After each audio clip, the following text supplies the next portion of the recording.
सत्ता और संघर्ष। इन दोनों बातों का इतिहास में काफी ज्यादा महत्व रहा है। जब भी सत्ता की लालसा पनप उठी तब संघर्ष जरूर हुआ है।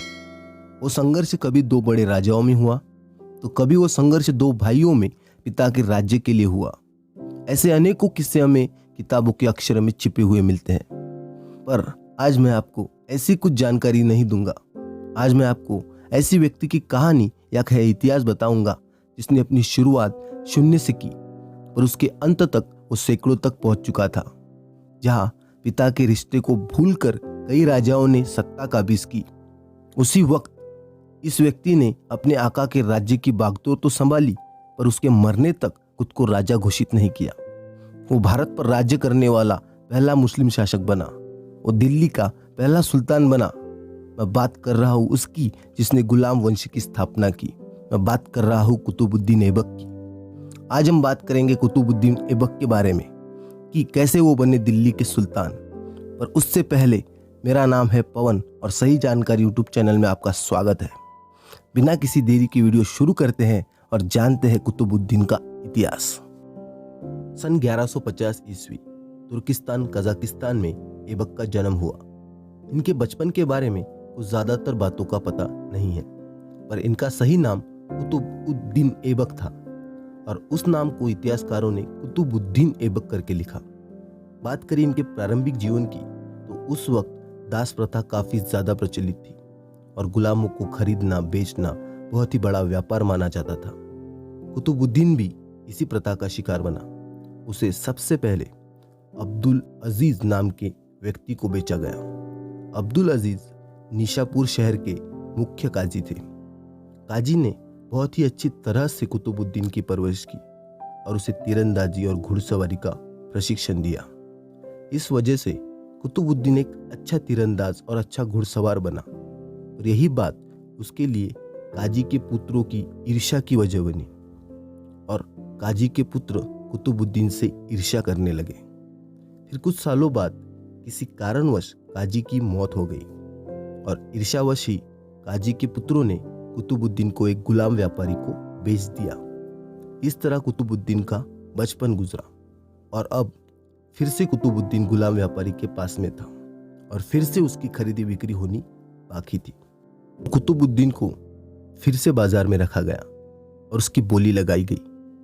दूसरी बार कुतुबुद्दीन को मोहम्मद घोरी ने खरीदा। मोहम्मद घोरी अफगानिस्तान के घोर प्रांत का शासक था। उसके पास और भी कई गुलाम मौजूद थे।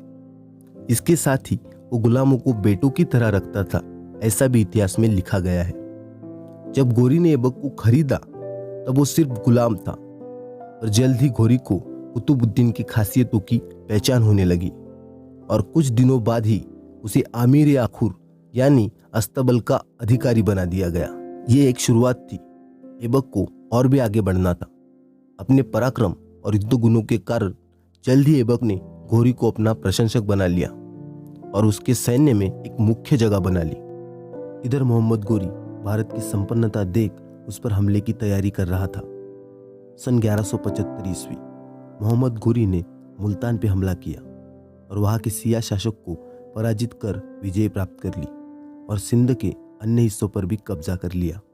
फिर 1178 में मोहम्मद घोरी ने भीलवाड़ा पर हमला किया और इस युद्ध में मोहम्मद घोरी की हार हुई। इस तरह मोहम्मद घोरी के युद्ध अभियान को एक ठेस तो पहुंची, पर मोहम्मद घोरी रुका नहीं और उसने अगले ही साल 1179 में पेशावर पर हमला किया और उसे जीत भी लिया। इस तरह आक्रमण कर वो प्रदेशों को जीतते हुए घोरी भारत की ओर बढ़ रहा था और कुतुबुद्दीन भी इस अभियान का एक हिस्सा था। इस अभियान के दौरान ही कुतुबुद्दीन को मलिक की जगह मिली, यानी वो मोहम्मद घोरी का एक कमांडर बन गया। घोरी आगे बढ़ता ही जा रहा था। इस सफर में उसने अनेकों राजाओं को हराया, कितने किलों को जीता, कईयों को बंदी बनाया और कितने राज्यों को लूटा। फिर सन 1191 ईस्वी, इस साल में मोहम्मद घोरी ने पृथ्वीराज चौहान को युद्ध में ललकारा। पृथ्वीराज चौहान और मोहम्मद घोरी के बीच तराइन में एक भयंकर युद्ध हुआ और इस युद्ध में पृथ्वीराज चौहान ने घोरी को बुरी तरह हराया और खदेड़ दिया, मगर पृथ्वीराज ने घोरी की जान बख्श दी। इस युद्ध में मिली हार से घोरी काफी ज्यादा बौखला गया और पृथ्वीराज चौहान को कम आंकने की चूक उसकी समझ में आ गई। इसलिए उसने इस युद्ध के बाद लगातार 1 वर्ष तक अपने सेना नायकों सहित युद्ध कौशल का प्रशिक्षण किया। फिर 1192 ईस्वी में दूसरी बार घोरी ने पृथ्वीराज चौहान के खिलाफ युद्ध छेड़ दिया, जो तराइन का दूसरा युद्ध के नाम से जाना जाता है। इस युद्ध में घोरी के प्रशिक्षित सेना के सामने पृथ्वीराज की सेना टिक नहीं पाई और घोरी ने इस युद्ध को जीतकर पृथ्वीराज चौहान को हरियाणा की सिरसा जगह पर बंदी बना लिया। फिर इसके बाद पृथ्वीराज के साथ क्या हुआ, इस विषय पर इतिहासकारों के विचार एक मत नहीं है। पर इस युद्ध के बाद कुतुबुद्दीन के जीवन में काफी बदलाव आया और कुतुबुद्दीन को मोहम्मद घोरी ने अपना प्रतिनिधि बनाया और भारत की शासन की जिम्मेदारी सौंप दी। पर मोहम्मद घोरी अभी भी भारत में था और पूर्ण रूप से वही सुल्तान था। 1192 के बाद भी घोरी ने अनेकों राज्यों पर आक्रमण किए, जिसमें 1194 में कनौज पर आक्रमण किया। फिर 1196 में बयाना में राजा कुमारपाल के विरुद्ध आक्रमण किया और कुमारपाल को अपने अधीन कर लिया। इसके बाद 1196 में ही घोरी ने ग्वालियर पर हमला किया और ग्वालियर को अपने कब्जे में कर लिया। 1175 से 1196 तक मोहम्मद घोरी अपने अभियान पर लगा हुआ था और बहुत से राज्यों पर उसने कब्जा कर लिया था और खूब सारा धन भी उसके द्वारा लूट लिया गया था। इसलिए 1196 में ही वो अपने राज्य गजनी लौट गया और शासन की सारी जिम्मेदारी ऐबक को दे दी। अब जो प्रदेश भारत में थे उसकी जिम्मेदारी ऐबक पर थी। इधर जैसे ही घोरी की गजनी वापस जाने की बात भारत में फैली तो जो भी राजा घोरी के अधीन थे उन्हें लगा अभी वो स्वतंत्र हो गए हैं, इसलिए उन्होंने स्वतंत्रता की घोषणा कर दी और विद्रोह पनप उठे, जिसमें राजस्थान के राजा भी शामिल थे। पर जब कुतुबुद्दीन को इस विद्रोह के बारे में पता चला तब उसने 1197 में जिन जिन राजाओं ने विद्रोह किया था उनका बलपूर्वक दमन किया। इसके बाद कुतुबुद्दीन ने सोलंकी वंश के राजा भीम द्वितीय पर भी हमला किया, जिसमें भीम द्वितीय की सेना ऐबक की सेना का मुकाबला नहीं कर पाई और कुतुबुद्दीन ऐबक ने उन्हें हरा दिया और उनकी राजधानी अहिलवाड़ा में ऐबक द्वारा बहुत ज्यादा लूट मचाई गई और कई सारे मंदिरों को तोड़कर वहां मस्जिदें भी बनाई गई, ऐसा भी इतिहासकारों का कहना है। इसके बाद सन 1202 ईस्वी में ऐबक ने बुंदेलखंड के विरुद्ध आक्रमण किया, पर इस आक्रमण के वक्त वहां के राजा परमर्दी देव, जिसे राजा परमाल के नाम से भी जाना जाता है, उनकी मृत्यु हो गई। इसलिए ऐबक ने कालिंजर, महोबा, खजुराहो पर आसानी से अधिकार कर लिया। फिर सन 1205 ईस्वी में जब मोहम्मद घोरी ने खोखर सरदारों के विरुद्ध आक्रमण किया तब भी ऐबक ने घोरी का खूब समर्थन किया। ऐबक अपना कार्य काफी ईमानदारी से निभा रहा था। जैसा घोरी का आदेश उसे मिलता उस प्रकार वो काम करते जा रहा था। पर फिर सन 1206 ईस्वी में 15 मार्च के दिन मोहम्मद घोरी की अचानक से मृत्यु हो गई।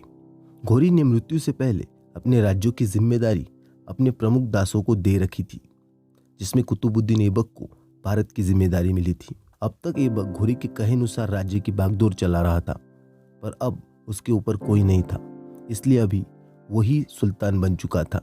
इस तरह 25 जून 1206 को अपूर्ण रूप से ऐबक के पास राज सिंहासन आया। हाँ, अपूर्ण रूप से, क्योंकि ऐबक सुल्तान तो बन चुका था पर नियम से वो अभी भी गुलाम ही था और नियम से सुल्तान बनने के लिए उसे सबसे पहले आजाद होना था, पर उसका आका मर चुका था। इसका समाधान निकालने के लिए ऐबक ने एक दस्तावेज, जिसे मैन्यूमेशन कहा जाता है, वो बनाया, जिसमें साफ तौर से लिखा गया कि अब वो स्वतंत्र है और किसी का गुलाम नहीं है।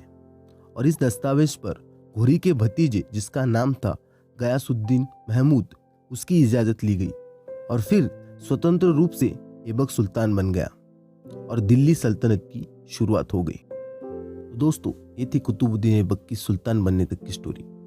ऐबक एक अच्छा लीडर, ईमानदार इंसान था। अपने मालिक का साथ ऐबक ने कभी नहीं छोड़ा।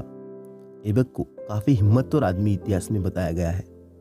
बात करें इसके कार्यों की तो इसने 1199 में कुतुब मीनार के बनाव कार्य की शुरुआत की थी। फिर इसने 2.5 दिन का झोपड़ा बनाया जो अजमेर में स्थित है।